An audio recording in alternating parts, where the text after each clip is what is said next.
Salam untuk kita semua. Perkenalkan, nama saya Inatan Teniu. Di sini saya akan membahas tentang atau judul materi tentang imitasi dan dampaknya bagi anak-anak.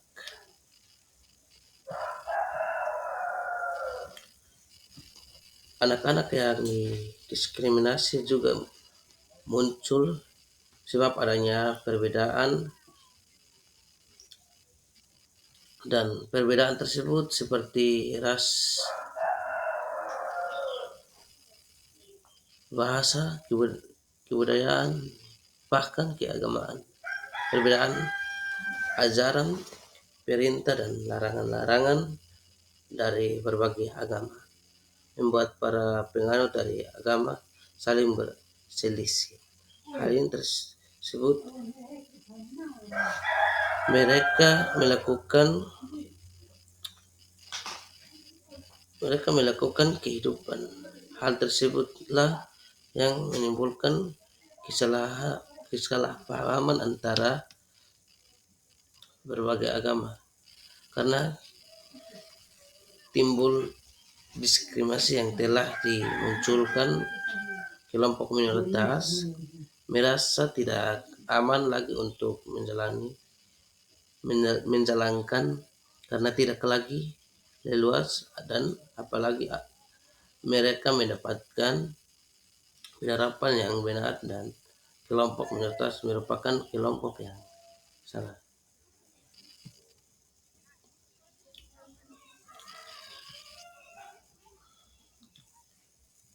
Baik, ini latar belakang dari materi.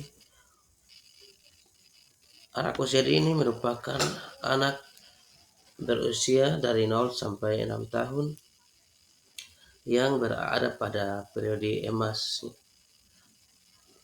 Pada periode ini, para stakeholders dapat berusaha semaksimal mungkin untuk membuat fondasi berdasar yang kokoh pada anak-anak, sebab pada masa ini sedang terjadi pembentukan kapasitas kecerdasan otak sebesar 50%. Fondasi dasar anak-anak penting dalam menentukan berbagai kehidupan di masa depannya, agar anak-anak siap menghadapi tantangan yang akan datang, siap dalam aspek intelektual, emosional, sosial, dan kesehatan, apalagi sosial lain.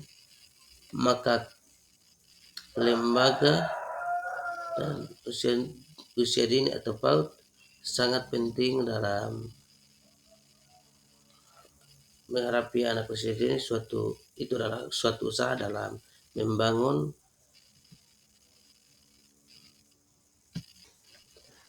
suatu kelompok atau suatu usia melalui pembelajaran yang membuat anak-anak terampil. Di sini juga menurut Debbie Hartiani Situmarang, dia mengatakan bahwa anak akan meniru hal negatif dan dari tontonan apabila orang tua tidak mengawasi. Maka dari itu, pengawasan orang tua merupakan hal yang penting. Ketika anak sedang menonton YouTube, contohnya, anak mampu meniru hal-hal yang ia lihat melalui media seperti televisi, video, dan lain-lain.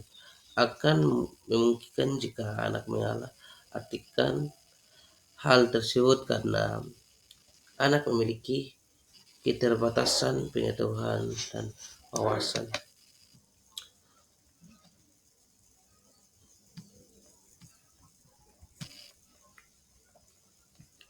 Di sini ada beberapa 3 langkah identifikasi masalah.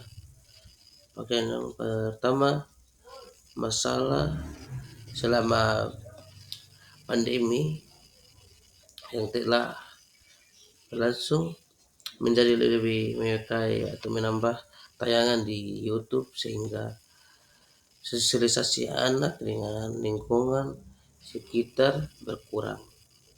Dan yang kedua, anak menonton tayangan di YouTube dengan inti- inti- intensitas yang tinggi. Dan yang ketiga, anak menonton tayangan di YouTube dengan uh, lebih serius gitu.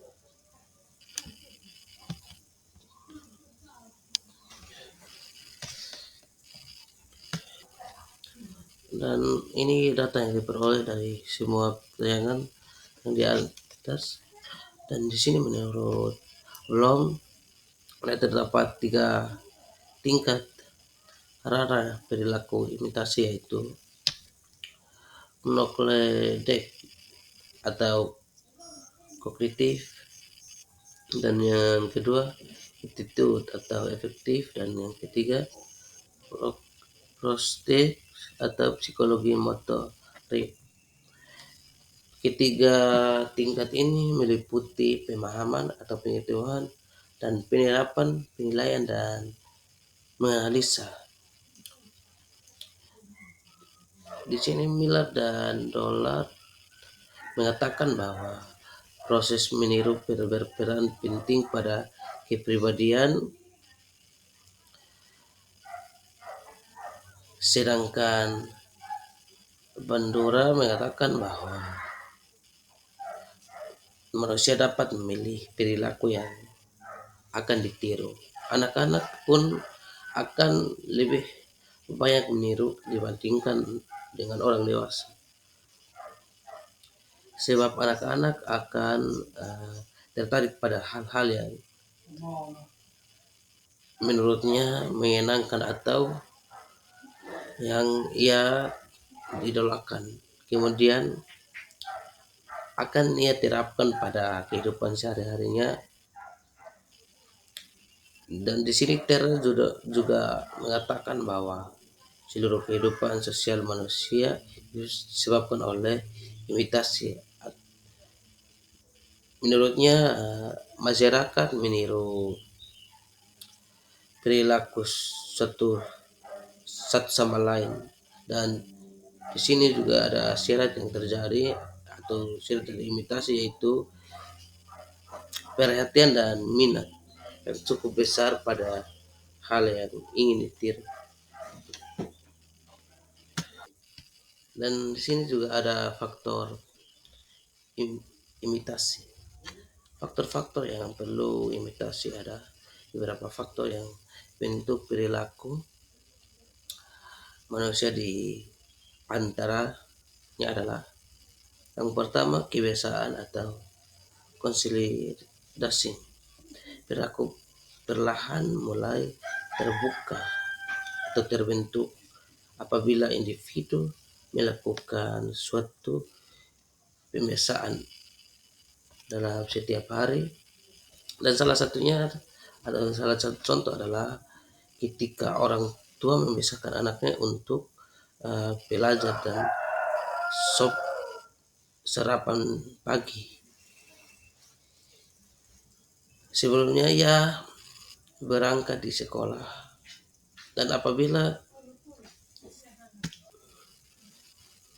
ini memang sangat penting buat orang tua, yang dimana kita harus membiasakan anak-anak yang masih di bawah umur di bawah 6 tahun untuk anak tersebut terbiasa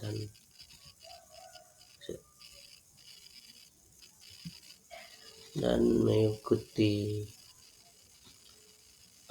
apa yang diajari atau diperintahkan oleh orang tua.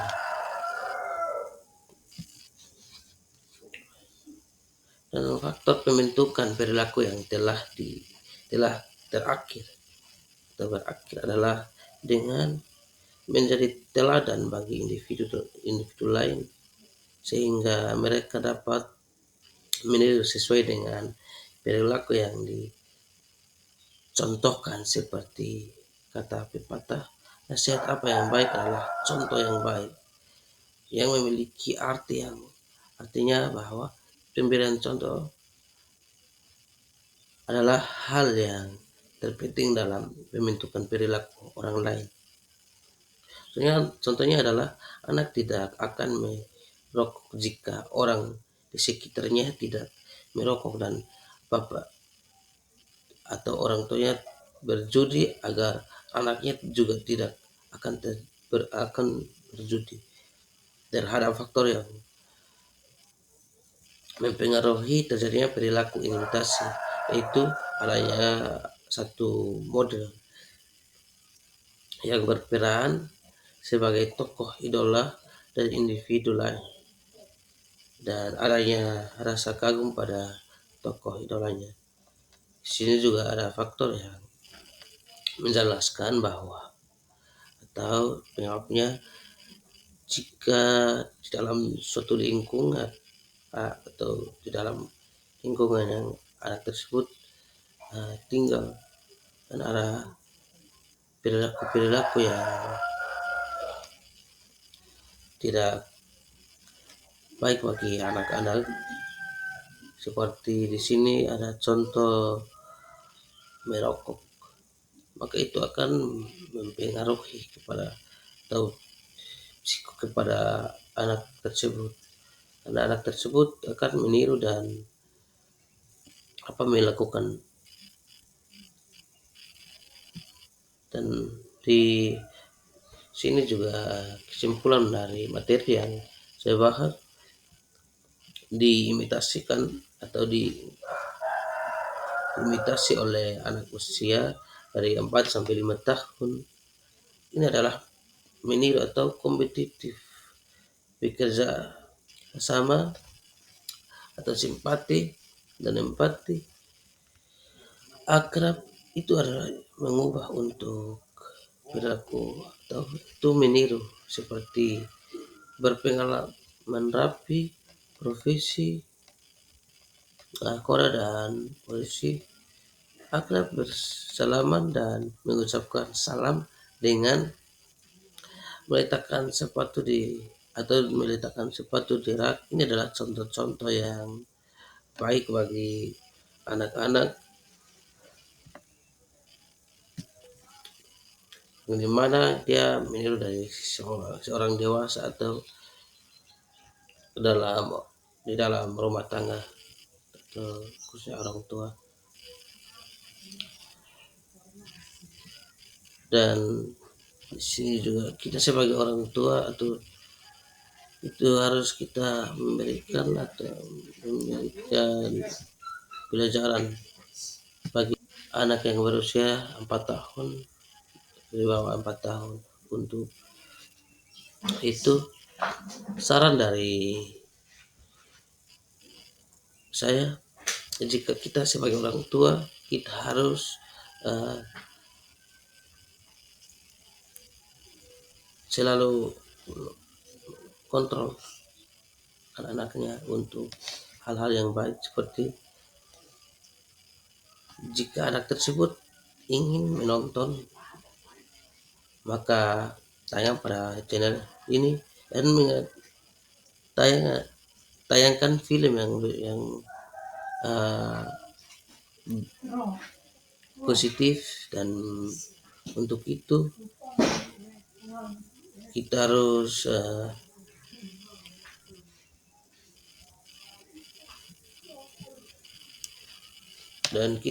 tetap mendidik anak tersebut dan memberikan pengalaman mengenai video yang tonton apabila itu penting dalam hidupnya dan tidak berpengaruh pada jiwanya, karena anak kecil ini dia cepat meniru, maka itu kita harus mewaspadai atau menjauhkan hal-hal seperti seperti yang terpengaruh dalam kehidupannya. Itu contoh dari media sosial atau akses internet begitu.